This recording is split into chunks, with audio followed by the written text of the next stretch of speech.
Good afternoon.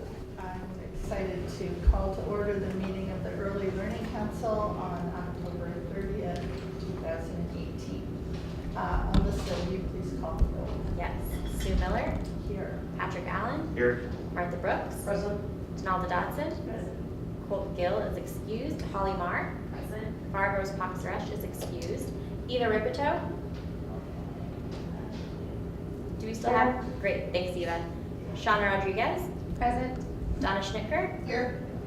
Terry Tallhofer is excused. Khalid Lauren Ladd. Here. Bobby Weber. Here. Miriam will be joining us later. Kate Wilcox. Here. Bill Bainey. Here. Great. Candace is excused. Thank you, Alyssa. Doesn't appear that we have any public testimonies today, so we will move on to the child care rules update and adoption. Alyssa is going to walk us through this. Great. Thanks, Alyssa. Yeah, so since Sarah stepped out and I think Dawn's on the phone, I'm going to switch the order a little bit. So if it's all right with you guys, I'll tackle the safe sleep and training. Dawn, can you hear us all right? Yeah, I can hear you. Great. Hi, Dawn. Welcome.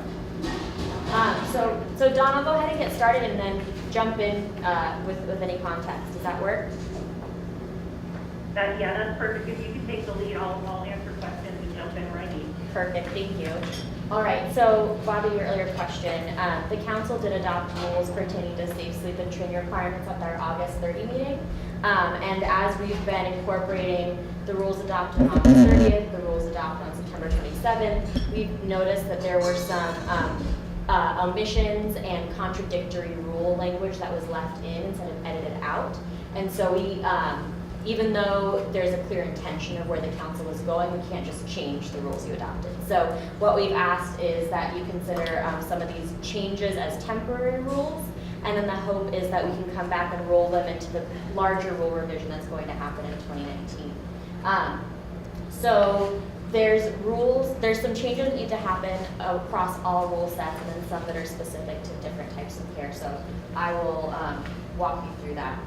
So the first one for all rule sets is there are multiple places where we reference portable cribs, bassinets, or playpens. There's one line that you'll see here where it only listed cribs, and so we're asking to be able to add portable crib, bassinet, or playpen to the list of safe sleep areas where you cannot have toys, pillows, blankets, and such to meet safe sleep standards. There is also another piece for all rule sets. Council adopted rules that basically say if a child is brought into care in a car seat and they're asleep, they need to be moved to a safe sleep surface. And we need to remove this language that says if they're brought in a car seat, they can stay in it if they're asleep. So removing that contradiction. The next rule set is just for registered family care. There was a training requirement that was adopted in Certified Family and Certified Center that didn't make it into registered family. And it's just that they need to complete the OCC approved safe sleep training by January 1st, 2019. And so that again is consistent with other rule sets. The last one is corrections to just certified center care. And so right now, the way it's worded, there is an exception to the first aid and child CPR and infant CPR training requirements for A1s. The intention was to expand training requirements to all staff, including A1s. So we were asking to strike out the exception. And then the other area to correct is, this is again a contradiction. Currently it states that staff must have completed a minimum of 2 hours of child abuse neglect training in the first 90 days. The council adopted language that requires that in the first 30 days, not 90, in a different section of rules. So again, this is just cleanup. There's no policy shifts happening here. It's just making sure there aren't contradictions. I know it's kind of a lot and it's piecemeal. So are there any questions? Or Dawn, did you want to add anything?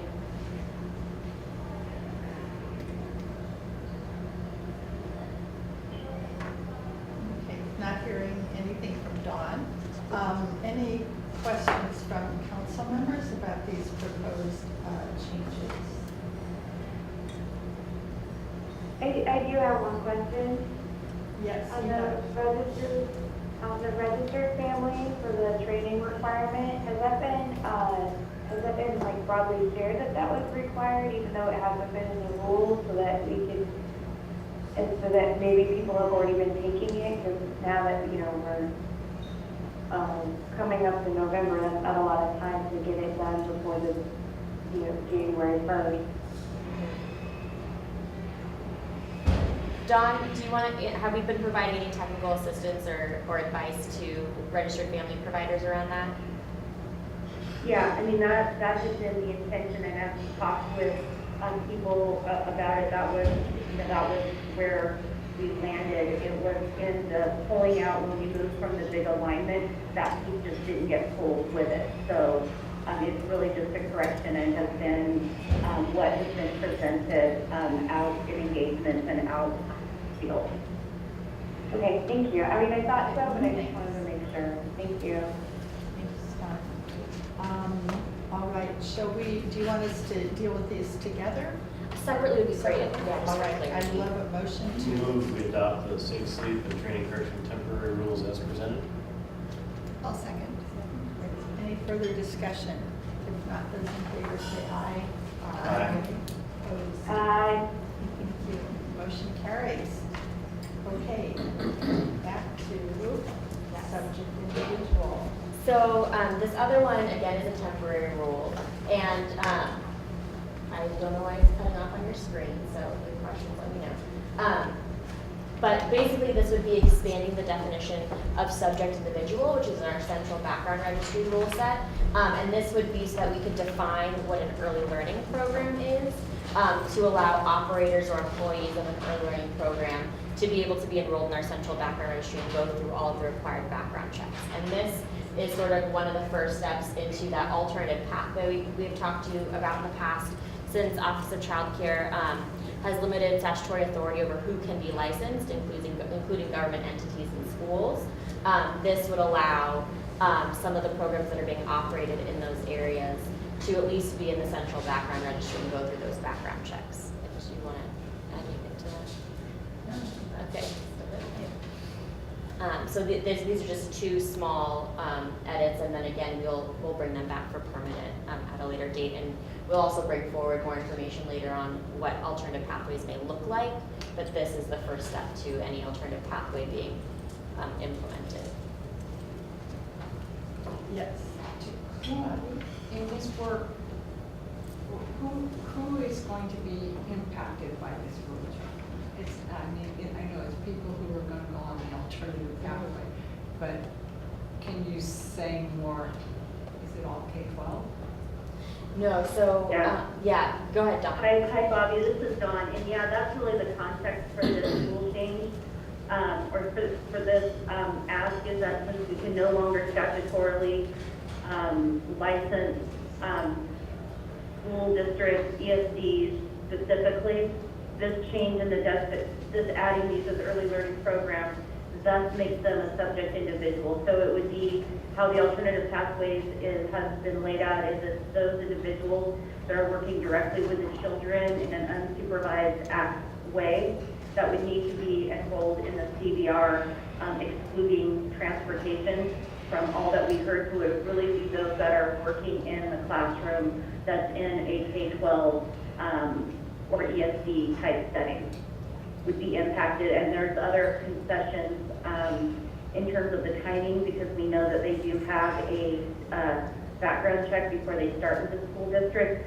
So there's a period of time for them to get enrolled into our central background registry to have the more enhanced background check and continuous. Okay, Donalda. Is it just for preschool, or is it for infants and toddlers as well? It would apply for all school district employees, so it would be infant toddler programs, and school districts would make it for everyone. Is this just as preschool? We're looking at the language on the screen that says define early learning program, and then it says means a preschool provider referenced in. The preschool promise legislation. So yeah, so Dawn, this is Shauna. That's my question too, I know what you're saying sounds great, but then what we're reading doesn't exactly match up, because the reference is to the preschool promise legislation and not a broader group like you're stating. Yeah, no, and you guys, that is correct, I don't have that up in front of me. And that you're actually, it is just for preschool. The infant toddler work is actually being done by DHS, so I apologize. That's my mix up, not having stuff right in front of me. Okay, so Is it is, limited to preschool. K-12 or ESDs that are running preschool promise, or is that just where we're getting the definition? This, I could answer that. yeah. I have a Head Start Yeah. in an ESD, and we can no longer be licensed. So it's more than just preschool. More than promise. Yes. Thank you. So that, the statute reference, or the rules that reference there is for OPK, for Oregon Pre-Kindergarten and Preschool Promise. It's where it What contains. What I can share though is that Head Start programs are actually already subject to individuals, even if they're within a school district, because they're part of Head Start. So that's a part of our definition of a subject individual. So I guess you could think this would have them double covered. But this is really the addition for within a K-12 or ESD, as well as those that aren't affiliated with Head Start too. Thanks. okay, Does this cover teen parent programs as well? so it covers teen parent programs as well. I No, guess- that was my error, that it is just the preschool at this point. Because right now, the teen parent programs that are receiving dollars will be done through DHS, background check process. Okay, so this is preschool. Any other discussion? If not, I'd love a motion to approve. So moved. Okay, is there a second? Second. Thanks. So we are voting on the subject individual temporary rules. Those in favor say aye. Aye. Opposed? Aye. Sorry. Sure that's yes. Motion carries. Okay. Thank you. Thanks for the cleanup, I guess. So next on our agenda is a conversation that we can have on the retreat that we just completed. The council members and staff and consultants have been here since yesterday morning, working on our strategic plan. And council, you remember, we actually kicked this process off 13 months ago when we had a retreat and said we need to put a new strategic plan together because the earlier strategic plan had basically been accomplished, almost everything in it. So that was good news, that one had served as a guidepost for council and division actions. And we were ready to look into the future. So we've been looking at a 5-year strategic plan and having quite a dynamic conversation for the last day and a half. So I just open it up for council members to make comments you'd like to share from your own perspectives. Every council member sort of wears a variety of hats and so has different perspectives to offer on the strategic plan that we finalized the draft today and we intend to adopt it at our November 28th council meeting. So we are way down the road and just excited to wrap up the vision for early learning system in the state of Oregon. I'll just open it up for any comments that any of you might want to offer. I can start. I thought the process was really great. I think it gives the council a direction. And when things come up, we can always refer back to the strategic plan to see if it fits in with our goals and objectives. It also, I think the whole process was really great because we discovered how we link with other agencies at the state level so that we can see that there's a lot of early learning happening and that this will give us a vehicle maybe to get those, all those agencies working together and going down the same path at the same time. Right. Good points, Donna. And just for the benefit of those who haven't lived with the plan as closely as we have, there are basically 3 overall goals in our plan. The first is that children are ready for kindergarten and they arrive on day 1. The second is that families are stable and healthy and safe. And the third is that we have a unified cross-sector system to deliver services to children and families. So those were the big overarching goals that we are then developing objectives and strategies to reach those goals, targeting the next 5 years. So a little background for those who haven't lived with it. Other comments? Pat? If I could just follow up on Donna's comment about working across sectors. From my perspective, excuse me, running the health authority has been just awfully helpful doing this work at the same time that we've been doing similar work on the next round of coordinated care organization contracts and relationships and the evolution of that system. There's a huge amount of health that goes into things like kindergarten readiness and early childhood development, and being able to sync those 2 things up in work that was going on at the same time, I think has been very helpful to us, and I think means that the work that we'll be doing as an agency and things that don't relate to Medicaid and through coordinated care organizations and things that do will really be fundamentally better work because we've been able to have it informed by the work that's been done here at the same time.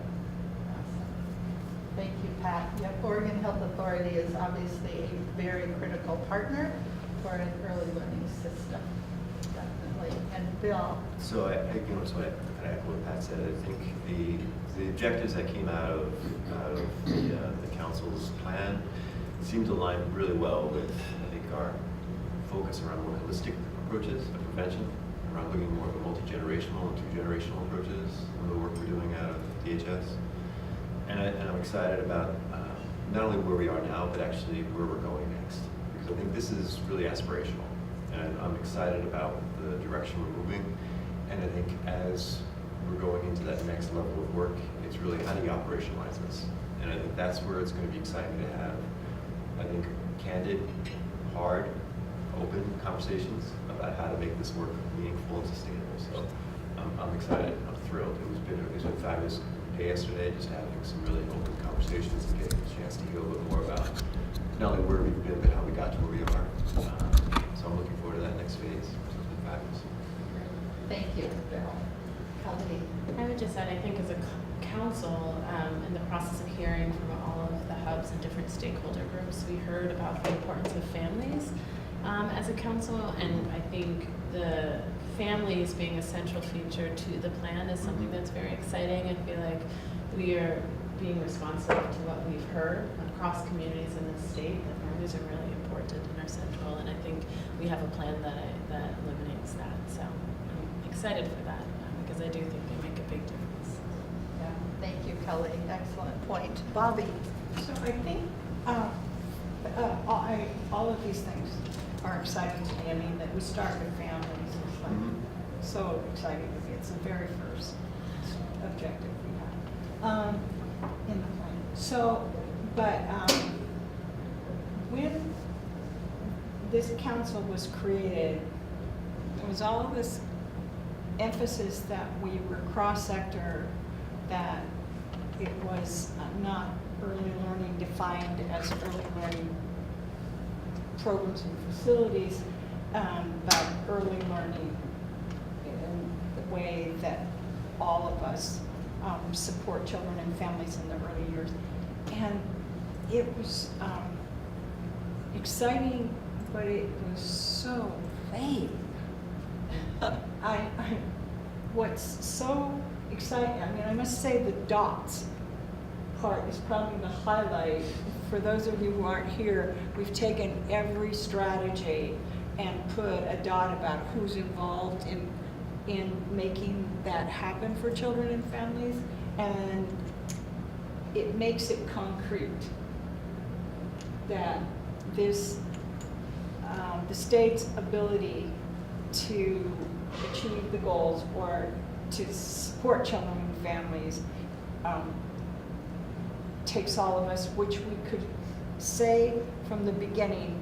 Now we can much more concrete.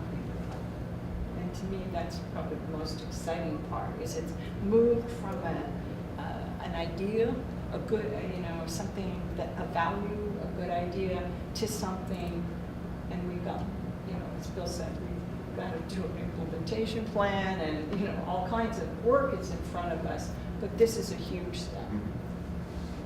I love the dog. I do too. I do too. It's just a really visual Yes. representation of the Right. cross-sector work.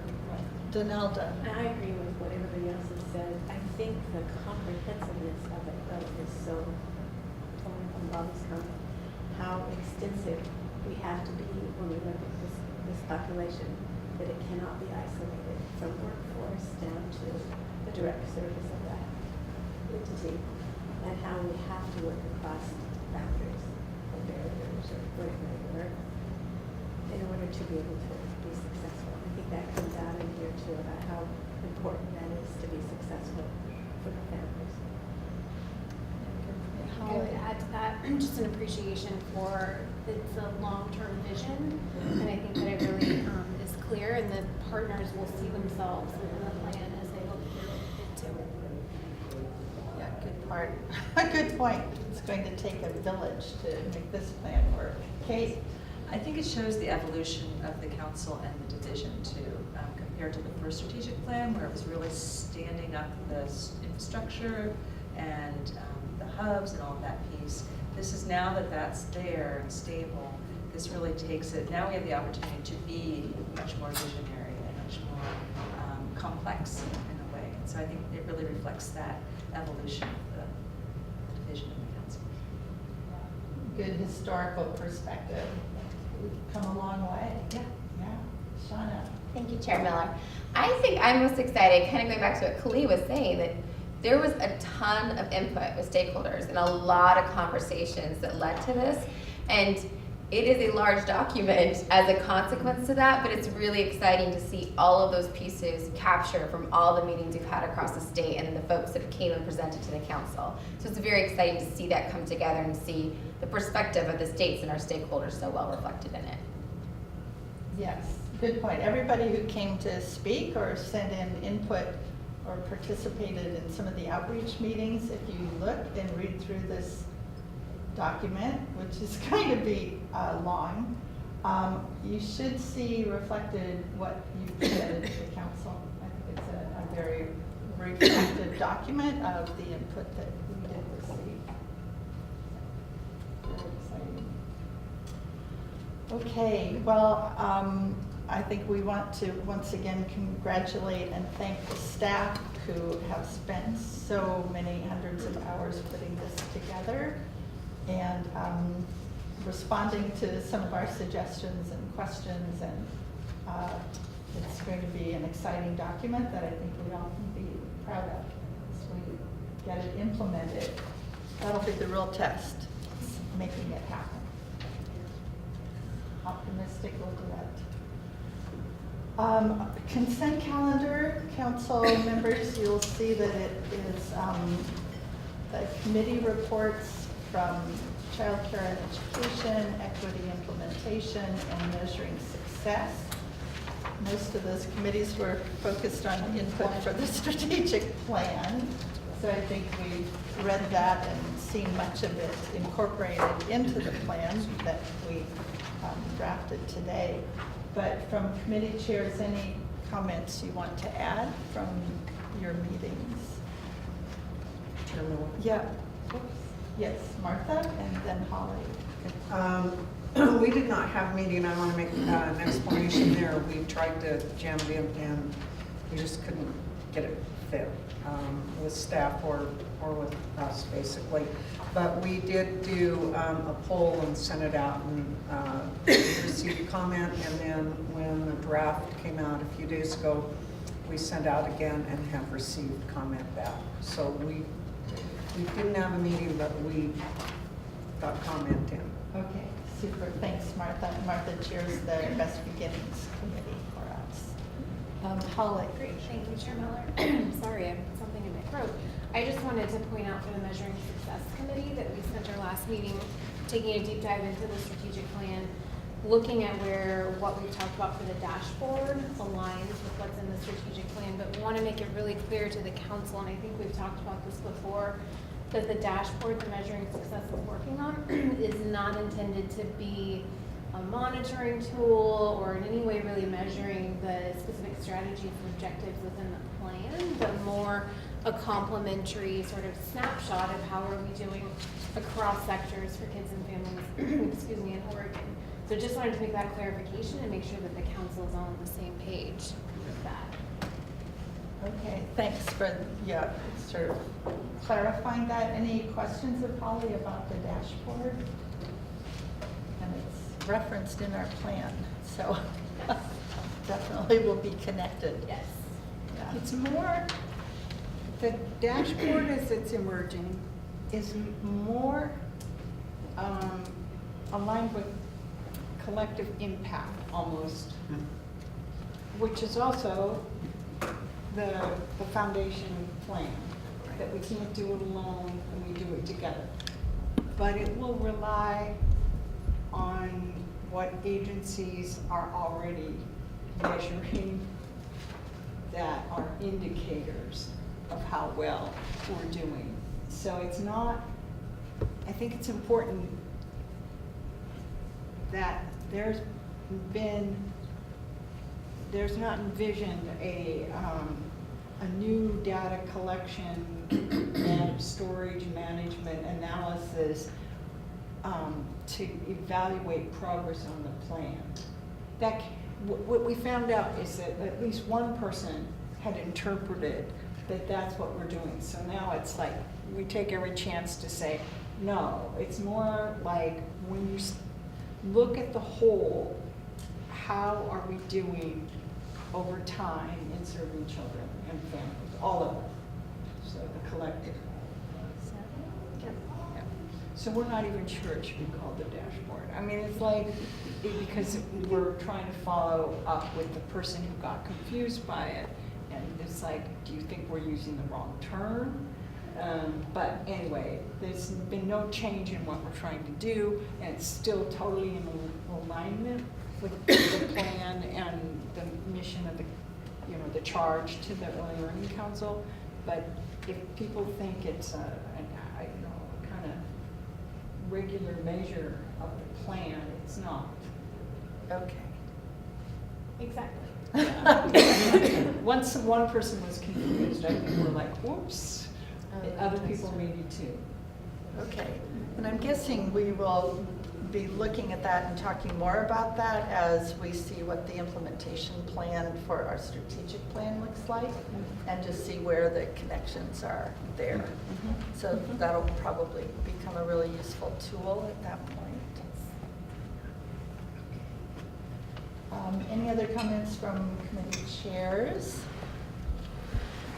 Deal with the Lynne Angland Award, so. Oh, good. But everybody's going to hear about that. Okay, yes, and our awardees arrive. So we're ready for the director's report. Alyssa, I don't know shall we talk a little bit to see if we'll buy a little bit of time for Miriam? One of the things we didn't complete the conversation around is sort of a council schedule for probably through the session, through June. My understanding is historically when the legislature's in session, the council has gone to every other month meetings for obvious reasons. And so do you want to talk a little bit about your scheduling ideas, Alyssa? Yeah. So, to Sue's point, with session going on, you're all busy, the division will be busy, preparing for session, and so I wanted to see what you all thought about moving to every other month, starting in January, so that we can look at the final plan that will be launched. We can talk about how we want to proceed during session utilizing that strategic plan, but then meeting March, May, and then probably reconnecting in August after session ends to sort of see how everything came out. So wanted to get your thoughts on that, if that seems feasible, if you have any other feedback. I know we're getting into the implementation phase shortly, but to do you guys want to try to stick to, 3 or 4 hour meetings or things like that, just so we can think about what's the reasonable work that this group can do going forward, especially during session. And we can make sure we craft agendas around that are actually useful and productive, but not unrealistic. So I don't know if anybody has thoughts or a preference on what works best for you. So we're talking about alternate months as a Yeah. possibility and potentially shorter meetings, half day instead of all day or 6 hours. And try to obviously tailor the agenda and the workload to that. Yes. So comments, Donna? I think that's a great idea. I'm speaking personally for me because it's a super busy time for Head Start and the lobbying things that we do. Plus, there's always a lot of things going on inside of programs during the session that requires extra meetings for a lot of the other things that we do. So, for me, that would be great. Okay. I'm guessing there's a lot of head nodding around the table. But, yeah, Pat? Is there an option on offer that instead of every other month for 4 hours, we did every month for 2 hours? Yet shorter, but trade that off on frequency. I mean, the challenge is the chunk of time. It's a big chunk of time even at a half day. Right. I guess the good news is that if, some of us come and go, right? Right. Sure, let's talk It's about harder, that. it's harder to make the trip. I mean, for those of us who are coming from a distance, and you're spending more time in the car than in the meeting. Yeah. I can see me wanting to just phone in more, Yeah. which is, And I drive 5.5 hours. even more so. Chair Miller. Yeah. I'm with Pat. I mean, I drive in from the Portland area too, but I'm with Pat. If we could continue to meet monthly, even if maybe one is a phone meeting every other way, it doesn't matter. That's good. Yeah, I'm concerned that we're gonna have so much coming at us that we may want to meet and discuss or have conversation at some point or at some time instead of, 60 days is a long time when we've got a major session. And then the other request that I would try to make is that we figure out when, we talked about this at exec, when the committees are meeting in the legislature, that we not schedule them for those critical ones for the people that are sitting around the table, Yes. So if possible. yeah, so ideally then it sounds like if we could do monthly, which with every other month being maybe a virtual option. I feel like it would be nice if it was just a virtual meeting. Through I think it's hard when you are on the phone and half the people are here, like it's Right. awkward. I think if it was established, like, Yes. call in, that would feel better. So would it be like, so say February, April, June are virtual only options, and then Yeah, the that other, sounds the other good. months could be in-person, 2-hour meetings? Okay, I have a question. Yeah. For part of the concern is staff time, because there's a lot of staff input. I mean, we come, but behind all of that is, so how much is it decreased when we go virtual? How much of the work is It decreases. I mean, a lot of the staff time is copies, Logistics assembly, and- getting the room set up, food. So it does decrease a bit. Saves money It does save money. we are all lucky? Yeah. Yeah. Okay.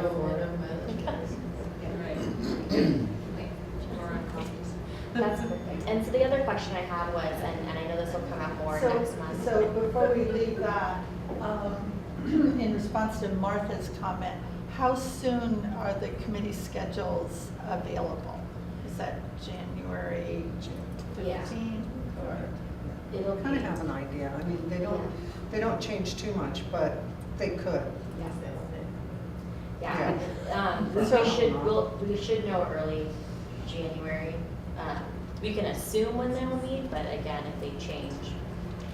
So are we gonna try to stick to the fourth Thursday of the month, and then we'll try to peg the 2 hours around Yes. committee. That would be my recommendation is probably, I know household childhood is usually an afternoon, for instance, so maybe a morning meeting. And I'll work with in particular our agency partners for their key committees to see if there's a way we can stagger it in a way that we'll always have someone there. Yeah. Okay, but in general, if we hold on to the Hold fourth on, yeah. Thursday for now, Yep. try to do that. Yeah, and if it's helpful for now, I can go ahead and send calendar appointments for that day and then get you updates to specific times, but that way you know when to anticipate these meetings. Okay, does that sound good to council members? Yeah. So we've got something. Yeah. Okay. So the only other question that has implications possibly with committee work is, we can leave it to chairs whether you want to convene your committees between now and January, or even now in February or March, given that a lot of the work will be dictated by that sort of implementation arm of the strategic plan. So I know, Bob, we've talked about it with CCEC. EIC has sort of tied up some loose ends with finishing up strategic plan engagement. I know measuring success sort of has a tandem process investigating certain multiple functions, Yeah, we're still meeting. great. So that, I would say, I guess, at committee chair's discretion. And I will work to create a debrief summary of what the retreat was, so that if you were just convening to talk about what we talked about these last 2 days, I can at least get you some documents to share, so you don't necessarily need to meet, if that's of use. And I think the sooner we can make that decision by committee, just to let committee members know. And I know for equity implementation, if you read the committee minutes, you know that basically it was all strategic plan focused, and we've really dealt with most of that input, so I don't see one needing to meet till next year sometime. Although they might be needed for a rollout, I mean, I guess that's next year. Yeah. Oh, But dissemination and sharing, like the things that we were brainstorming, I feel like this committee would be actually really helpful yes. to them. I think once process. And even outlining. we're a little more focused Yeah. on what we're rolling out. I mean, maybe it's the low-hanging fruit, I'm not sure. We'll know a lot more in Yeah. November. Yeah. Good point, Kelly. Okay, so is that Yeah, that's all great. you need from a scheduling planning standpoint? Yeah. Thank you. Thank you, Alyssa. Well, Madam Director, Hello. it's your nice little nap. Yes, yes, I did. Resting up? Let's call Oh it my that. gosh. While you were gone. Did you guys finish the strategic Yeah, plan? it's Thank you. done. Excellent. So we're Great. excited. Glad to be back. We're glad to have you. So we are here for Okay. your report. Oh, wow, We've wonderful. done Okay, everything. everything else, okay. Well, it's gonna be short. I know everybody's been working hard on, and probably pretty exhausted from strategic planning. So I thought I'll just give kind of a quick update on two things. December emergency board request, as well as our preschool development grant application. So I'll start with December e-board and Bill, I'm going to sort of give a kind of a high-level overview, but you please feel free to definitely jump in. I think as I mentioned at our previous council meeting, the Early Learning Division and the Department of Human Services have submitted a joint letter again to the e-board that will meet in December. So this is, I think, the final meeting of the emergency board before we start session to resolve the request for spending authority for the new additional $25 million that we're going to receive in federal child care funds. So this is sort of the last stage in kind of implementation of the spending plan that we worked on, Early Learning Division and Human Services Self-Sufficiency Unit sort of all summer at significant stakeholder input on. So from the perspective of the Early Learning Division, we're seeking an additional 5 positions for the licensing program in the Office of Child Care. One position will allow us to open a office in Portland, a new licensing field office in Portland. Again, accommodating increases in staffing, and then we will be redrawing boundaries between Portland, Tualatin, and Gresham, where we have field offices. I think about 55% of our licensed providers are in this area, and the geographic areas are pretty broad, right? So we're looking to cover all the way down up to the coast and the sort of the northwest coast in one of the boundaries. So that is, again, looking at more, being able to grow, get back to caseloads of one licensing specialist per 100 facilities on average, as well as more management and supervision in the field. As a reminder, in the September e-board, we were granted a position for Central Oregon, which will allow us to be able to better serve Central and Eastern Oregon. So we're also requesting a position for a family and engagement specialist in the licensing program. So we've implemented a number of new directives and practices, really I think responding to our desire and families' desire that we share and more regularly communicate with them about issues of safety and health in childcare. Some of what we're doing now is, staying in more regular and ongoing communication. For example, as the council passed notification of families if there was a safe sleep violation, this is what this position would allow us to do, is really be able to do that kind of more personalized outreach to a family when there is a serious health and safety issue in childcare, or the potential for their childcare to be disrupted because of an enforcement action. We want to be much more proactive. As you can imagine, this is often communicating sensitive information, or there's often a lot of information that we can't share because it's confidential. It's part of a kind of ongoing investigation, not led by our division, but other divisions who may be looking into allegations of serious violations or allegations of abuse or neglect in care. So it's really important that we have somebody skilled who's able to work with families to be able to do this. So that is one of the positions that we're requesting. We've also have requested another position for a compliance specialist 3. So these are folks who really support and work in the central office and support at a high level the field operations, and again, more capacity to write legal orders or to respond to really do work, manage a workload around greater enforcement actions. And then we're also requesting two other leadership positions within the central office to respond to capacity.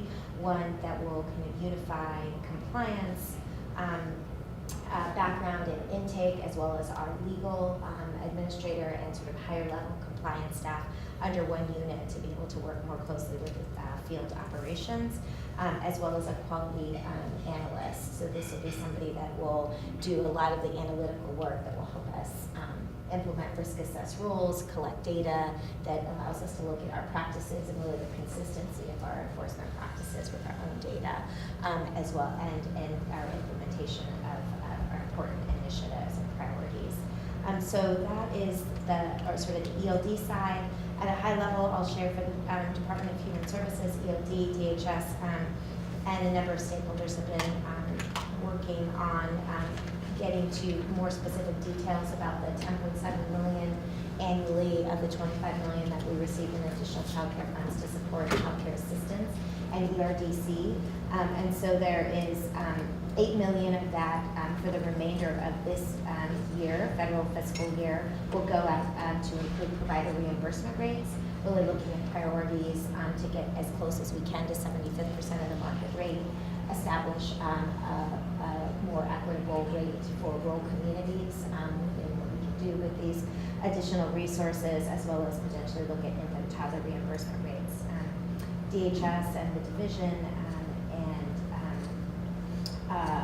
will also be working, and Phil, maybe you could speak a little bit more about this, with SEIU and AFSCME as a number of our couple of the sectors of our providers are represented through collective bargaining agreements. So this is something that has implications for our collective bargaining agreement.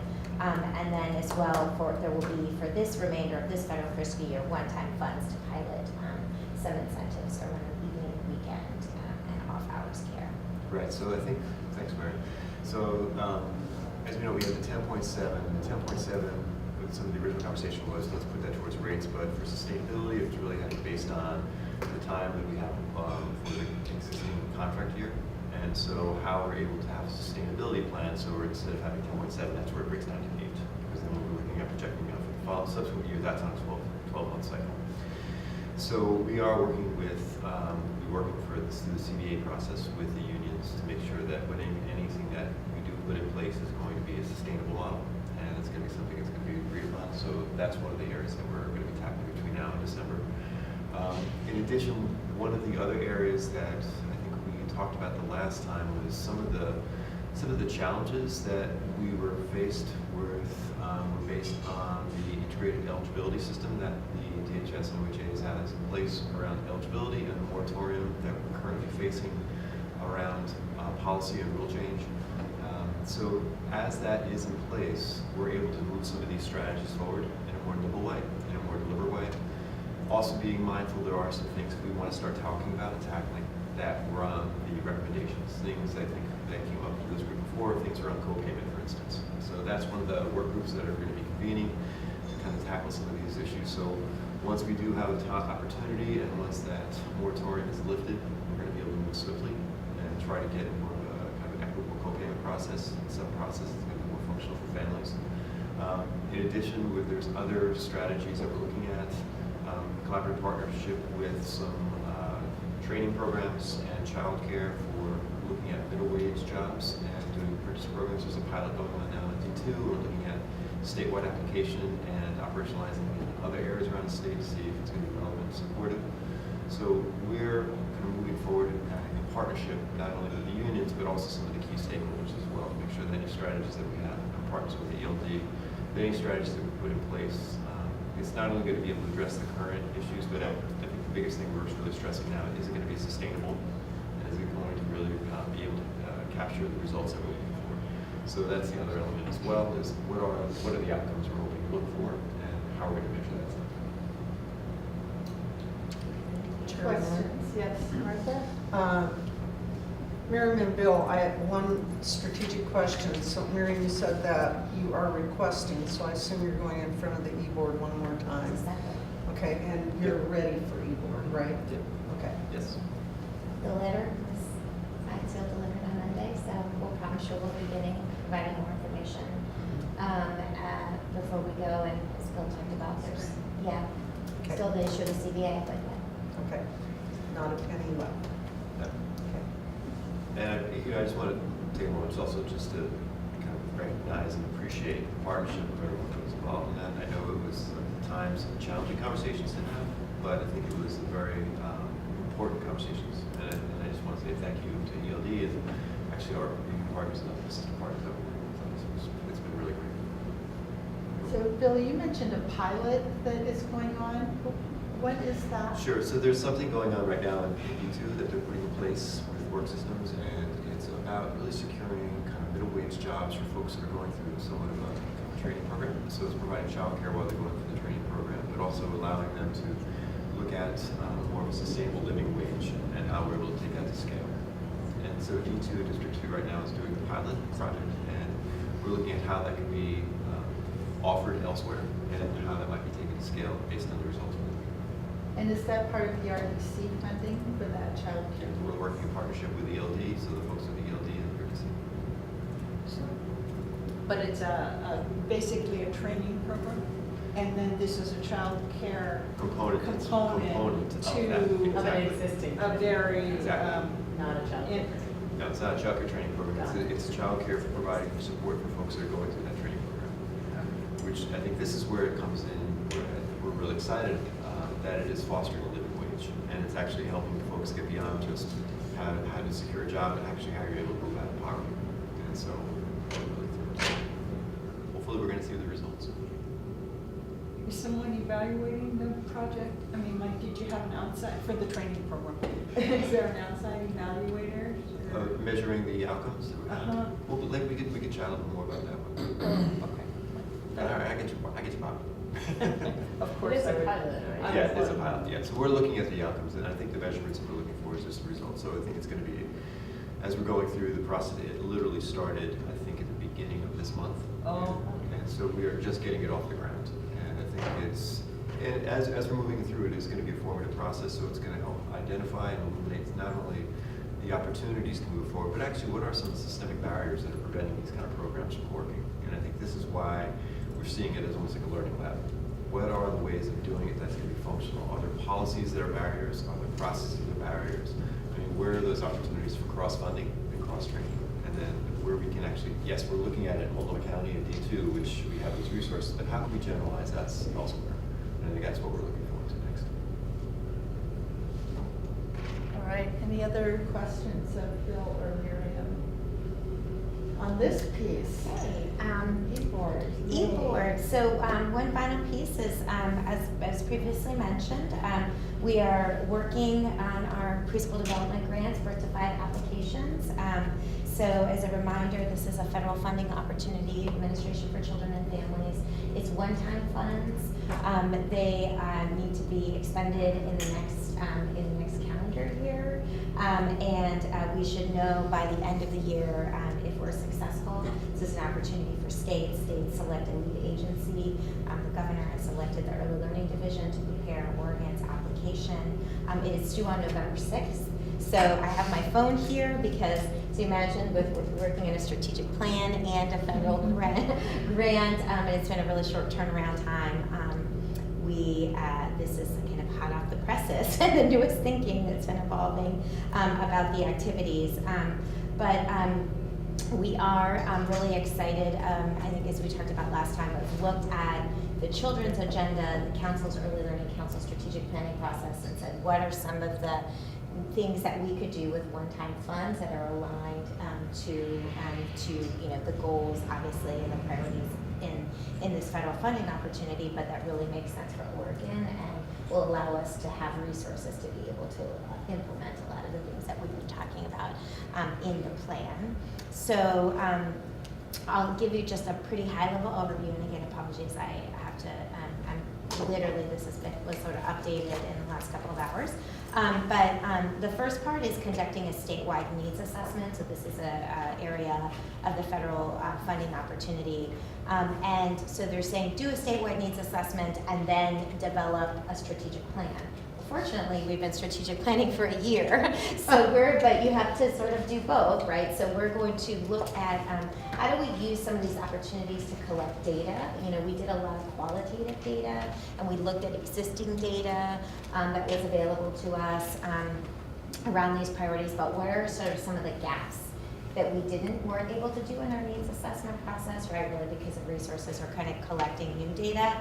So we'll be doing that and then using some of that data to really kind of refine our strategic plan or our implementation of our, not the goals, objectives, and strategies yet, but really I think kind of a lot of our sort of implementation strategies. So there's 3 areas so far that really have emerged, I think, as priorities as you think about our plan and some of the goals for the early learning system in the next several years.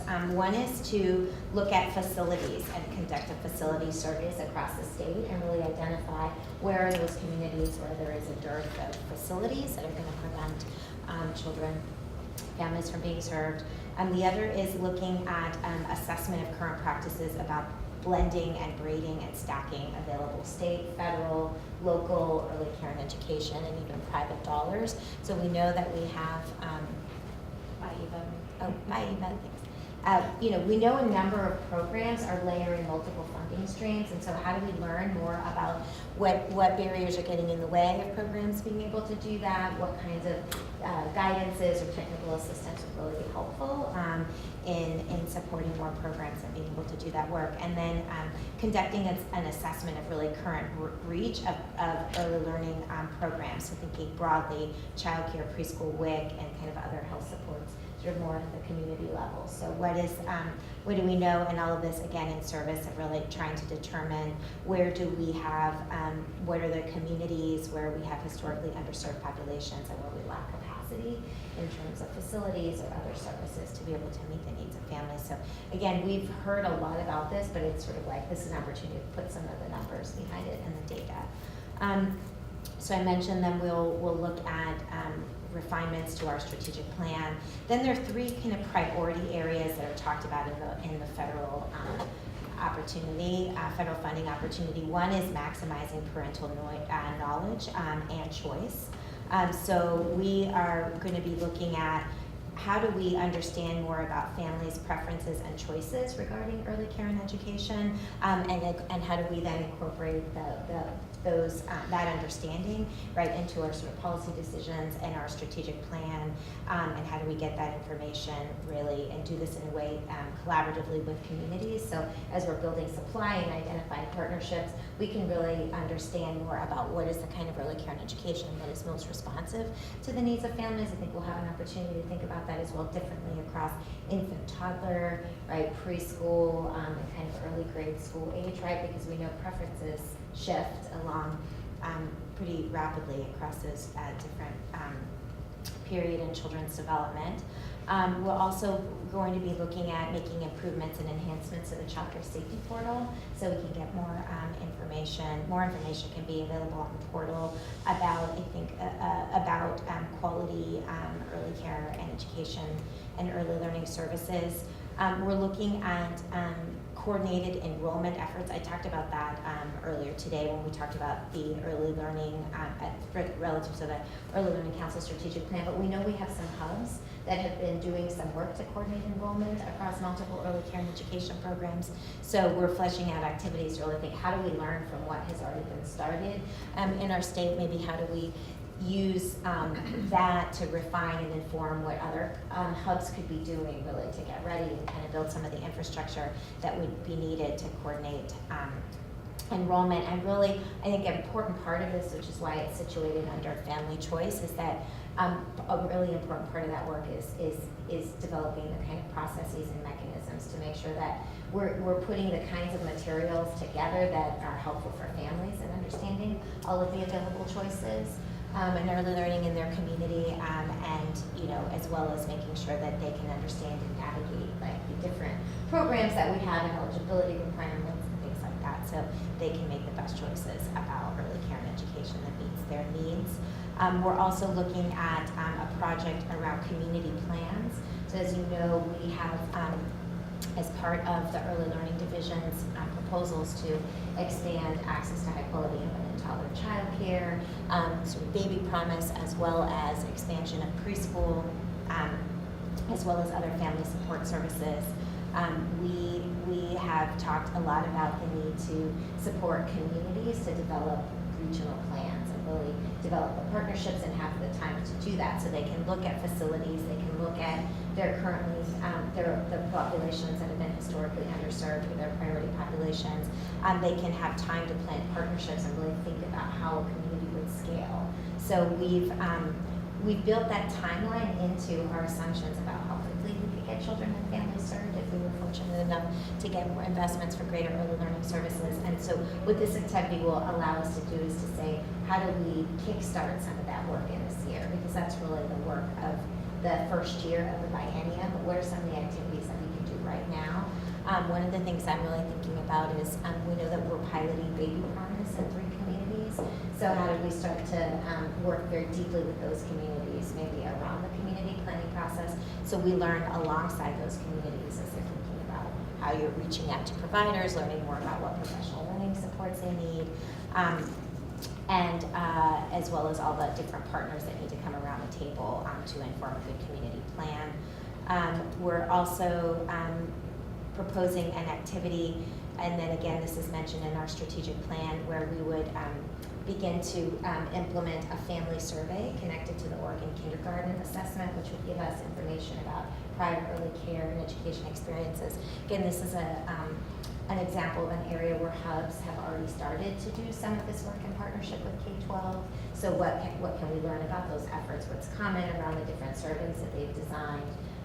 looking at data and then moving us closer maybe to having a tool that we could pilot in more communities relative to the kindergarten entry assessment. The other area, the other sort of priority area in the FOA is sharing best practices among early childhood providers and professionals. So here we're looking at opportunities to develop competencies for infant and toddler educators and teachers and caregivers. Looking at competencies for program administrators as well as our training and technical assistance staff. We've got piloting training to align to infant and toddler competencies, infant toddler teacher competencies statewide, and supporting more, and this is in line with our preschool, our partnership with the Gates Foundation and the ounce of prevention and our preschool program improvement work, but really looking at how we look at professional learning and our practices to support preschool educators as well as directors. So that is really a lot about training and strengthening our professional learning system, again, thinking about one-time activities.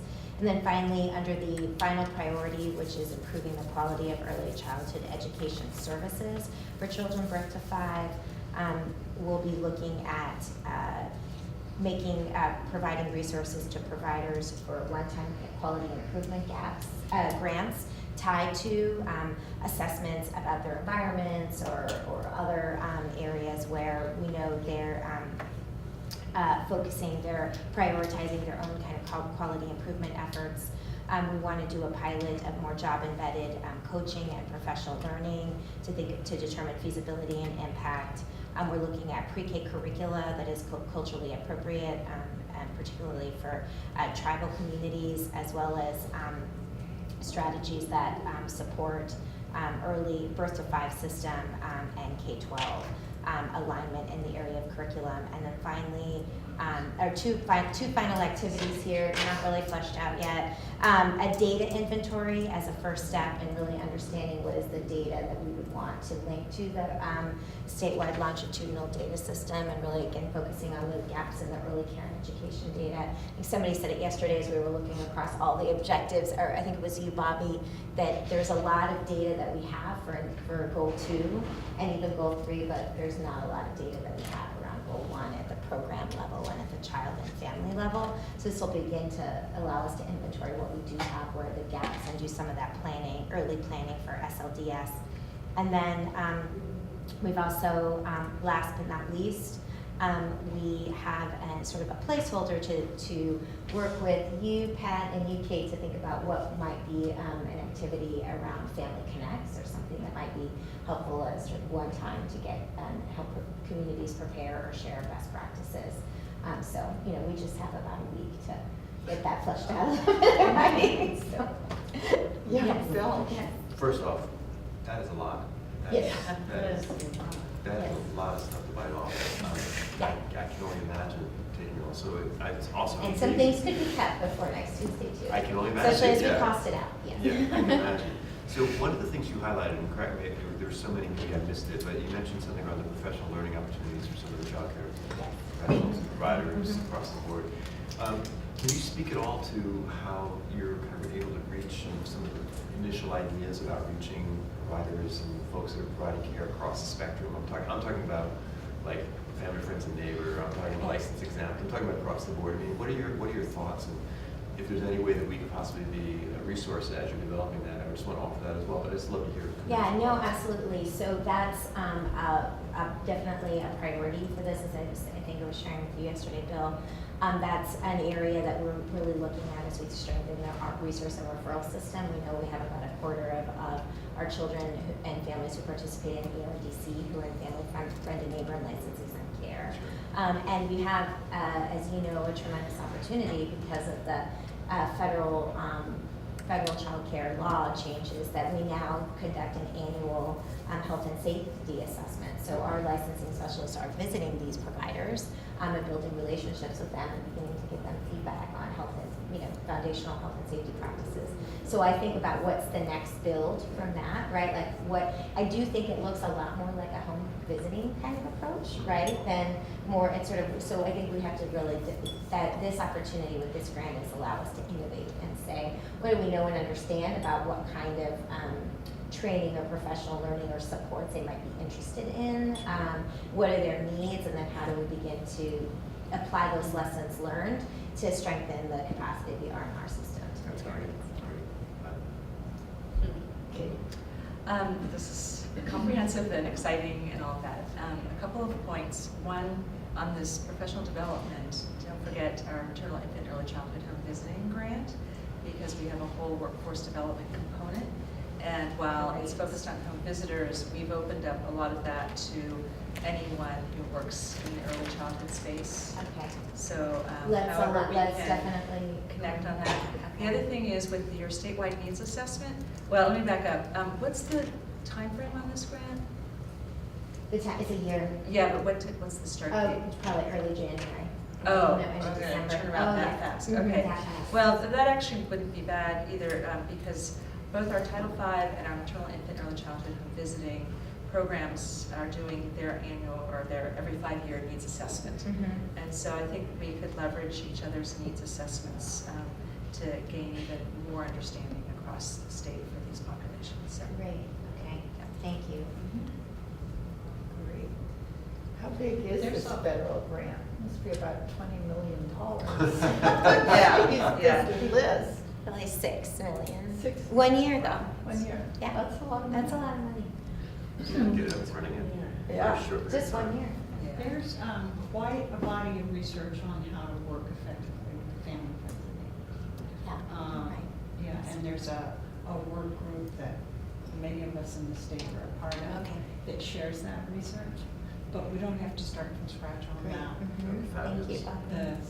That's We'll connect with you on that's that, a okay. pretty good body of research. Okay. I think about your reach, you're touching upon something that you guys probably have pretty good at this, but I think it's how do you make it accessible for a lot of folks that often at times want to go to trainings but just don't have access to the trainings or within the structure of their world. So I would love to hear a little bit more creative ideas about how to go into it. Focused childcare networks, I think, is Yeah. one way that it's been effective in Oregon. Yeah. Some of them we've looked at specifically. There's a project in, I always get Arizona and New Mexico, it's in my mind, but I think it's New Mexico. Anyway, just been on him for years. Totally Hispanic, because of where they are, but it's this population and heavy participation, Beautiful. year after year after year. It's And good. it's documented, so. Not starting from scratch No, we don't sounds have- good. on this one, we don't have to start from scratch. Right. And I should say too, that the way that the feds set up this funding opportunity, this is one-time funds. They are looking at hopefully, you know, I think they're looking at being able to fund a broad set of states and really looking at if people submit good applications, you know, being able to fund more states than less. So it's still a competitive grants process, but I think they are, you know, the way they've set up the amount that they have and the awards that they're expecting to make and, you know, and maximum level of awards. I think they're trying to spread it out across more states. And then increasingly, if there are funding opportunities in the future for this program, you know, subject to congressional appropriations, they'll get more competitive. But if you're not funded in this first round, then you're not eligible to apply in future years. So, no pressure. And how many are they going to award? They said estimated up to 40. Now, I don't know if 40 states will apply. So that's a pretty darn good chance. Oh, yeah. It's better than, Yeah, if we don't get it, may not see. Be hiding for 3 years.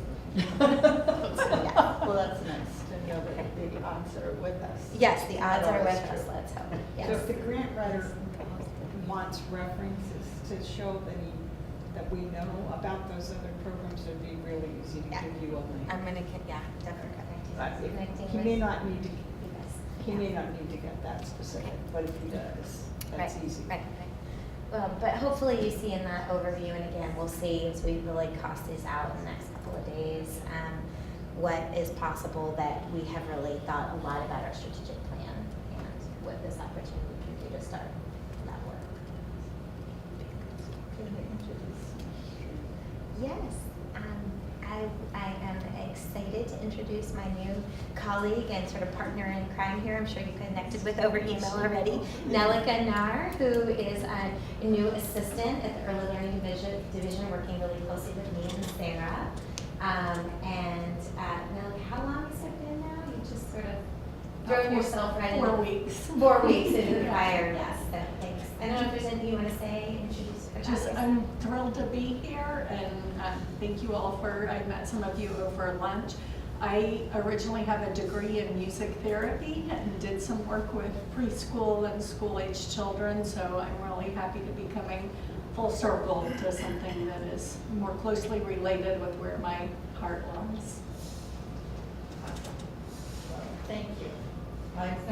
We've spent a lot of time together, virtually, in the last 4 weeks, with calendars mostly, lots of calendars.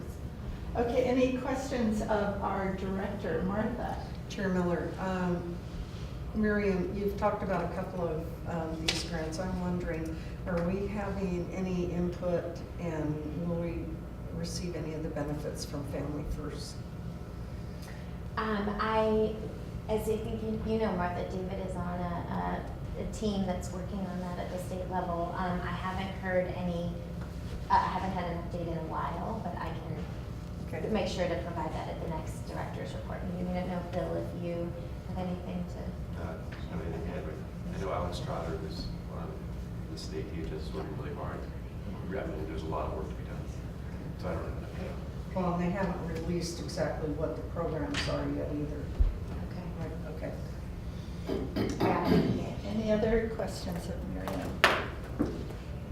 Thank you. Thanks for all your work. Thank you. All your staff's work. Yes, it's awesome. Sorry you weren't there when we applauded at the strategic plan. Yay. Yes, wrap up of that phase. Well, now for probably the most exciting part of our agenda, and we look forward to this part of our meeting every year when we're able to recognize some of the heroes who are out in our communities, really impacting children's lives directly on the ground. We talk about you all at every meeting, just saying that, you know, we can sit here and talk and set policy, but it's people on the ground who are making the difference that we so appreciate. And Bobby Weber, who chairs our Early Childhood and Education Committee and has been in this field for a few decades, will be making some comments and the presentation. So thanks for being here.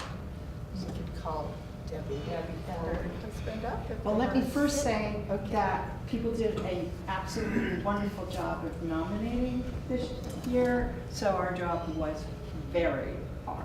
It was a really tough process to decide, but the committee came up with 2 nominees, an individual and an organization, and let's start with Debbie Ray, who I am meeting for the first time. Can you come forward?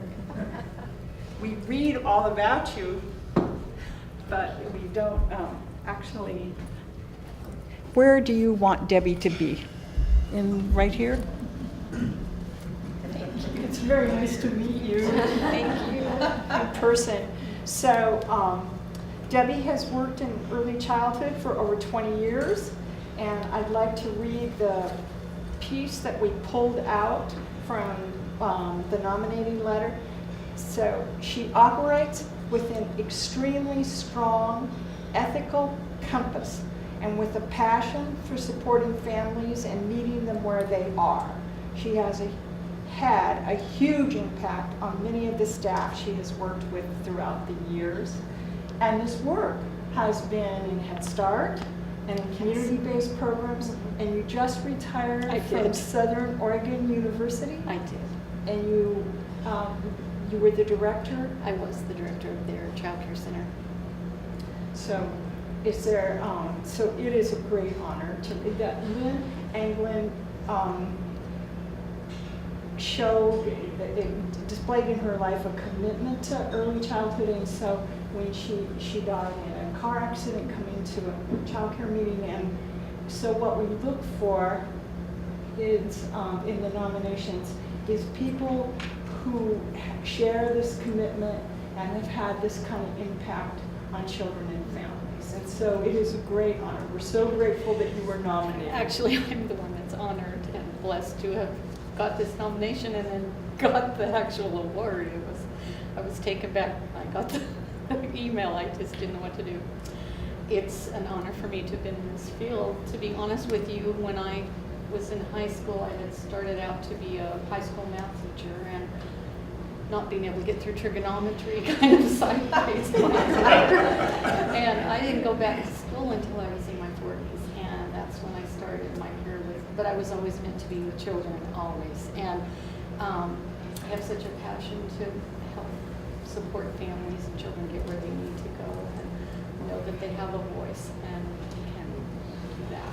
And so I'm just honored by this. I just don't know what to say other than thank you so much. Well, we thank you.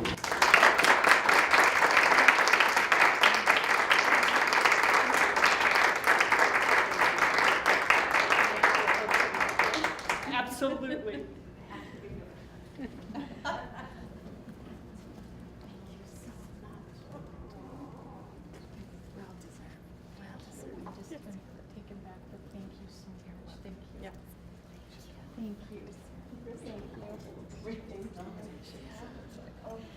And trust me, I won't be that far away from children even though I'm retired.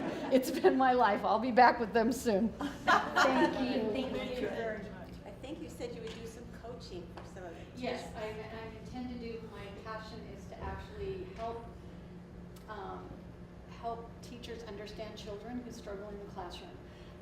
I actually had an opportunity to spend a year with Dr. Bruce Perry, and so my passion is actually working with children and trauma and having staff be able to understand how they can be successful in the classroom as well. So I'll be back to do that.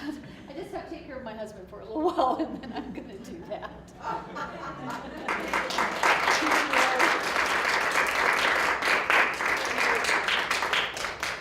Well, and Debbie, I want to make sure we get a copy of our strategic plan to you once we finish it.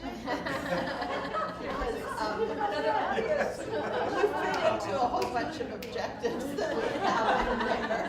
So We're trying to do. Yes. There may be work for you.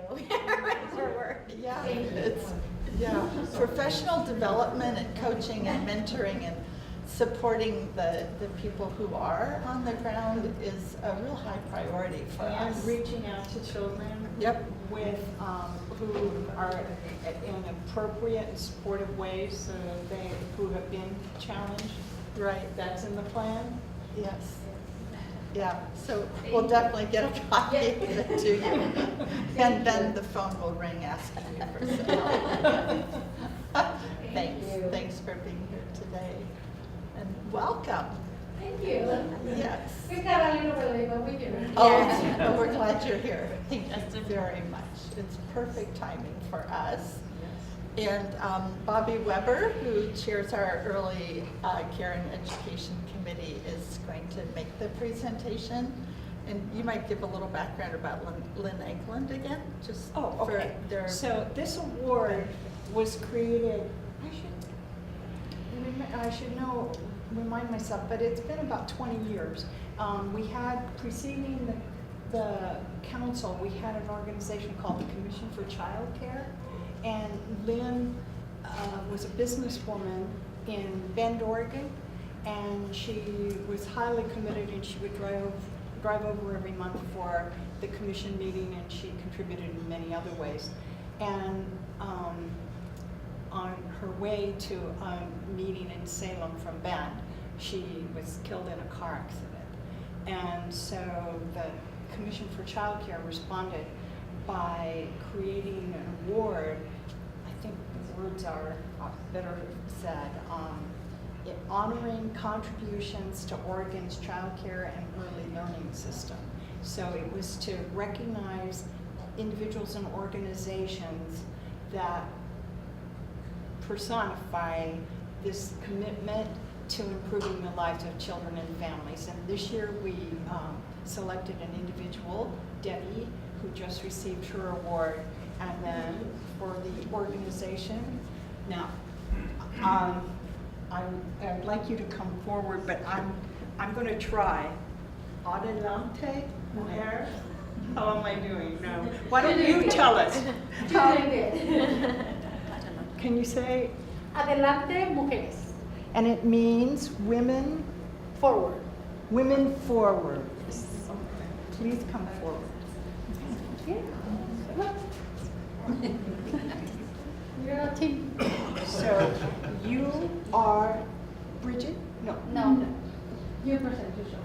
Please. My name is Rosalia. I'm working with the children 40 days to 3 years. She's one of our teachers for the infant and toddler classrooms. Yes. And my name is Jamel Olivas. I'm the EC program manager. Unfortunately, we cannot be here today, but we are so happy and so proud to be here and represent Adelante Mujeres. Well, I'm going to read a little bit of the award, and then I hope you will take a minute, or however many minutes, and help everybody understand more about your organization. So it's you're being awarded for your commitment and for the change you have made. In the award, it says, our Latino children and families are receiving high-quality services in a place where their stories and culture are being not only respected, but valued and shared as an asset to our program. By supporting mothers and fathers to learn different parenting skills, we are impacting the lives of young children by supporting their kindergarten readiness and feeling proud of their culture and heritage. And for this is so just, emotional. this was just part of the nomination. But I think everybody would really like to know more. You 10 years in Forest Grove, is that correct? Actually, there's 16 years already. Oh, okay. Adelante Mujeres was founded in 2012, working with Latino women who wants to get more opportunities, like getting their more education, like the GED, learning English, computer skills. And that's the beginning of the Adelante Mujeres. Eventually, those women need somebody to take care of their kids in order to be preparing themselves. And then we opened the classroom for kids from 1 to 5, providing childcare while those women are taking their own classes. And now, 16 years later, we're here having 7 classrooms right now. We have 3 infants and toddler classrooms in collaboration with OCDC. Donalda is here, thank you. And we have 4 preschool classrooms. 3 of them are preschool promise classroom, part of the new initiative that we started a couple years ago. And also we have another classroom in collaboration with the Hillsborough School District, a KTI classroom, making a total of 7 classrooms. And we are still having the adult education classes for those moms who would like to keep their education. They don't have to have a kid if they're willing to come to the classroom, even though they don't have any kids anymore. But if they do, we have services that we can provide for those little ones. And it's an amazing job that the organization been doing it. This is just one of the areas. We have 7 different departments. The EC department is just one of them. We have many others supporting the whole community. I know we started supporting Latino women, but at this point, we're actually supporting the whole community. Wow.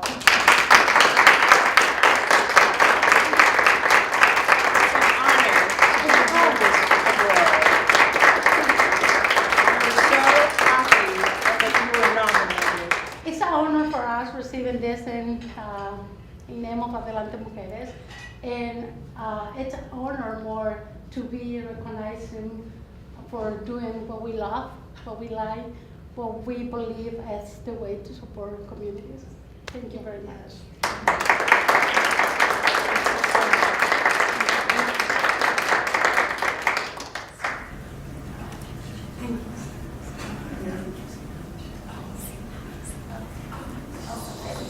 Amazing? Yes, very exciting. Yeah, we can get Alyssa. Kelly's suggesting maybe we get a picture. Yeah. Because we're going to adjourn right now Yeah. anyway. Okay. Okay. Wow, thank you all for being here. Thanks for your great work. It's our honor to get to recognize you for a brief moment in time. So thanks for being here. Council members, any other news, information, ideas? No, brain dead. Okay. Thank you for a wonderful day and a half. And once again, staff, great organizing and planning to get us where we are. Obviously, we're just sort of at the launching stage. November will be the adoption point, and we're done with any major changes to the plan. I just want to emphasize that. So we're going to love what's there. And, you know, it's a Love living, the plan you have. it's a living document, as staff keeps telling me, so that, you know, it will change over time, but between now and November 28th, we'll just see the refinements that we talked about recently in the last day and a half. So thanks for all of your input, and have a happy Thanksgiving, everybody, and we'll see you on the 28th. Thank you. Okay, Thank you. you. Thanks. Is it the 28th or the 30th? 30th. Oh, sorry, 30th. 30th. Is that Thursday? Okay, 30th. Oh, yes.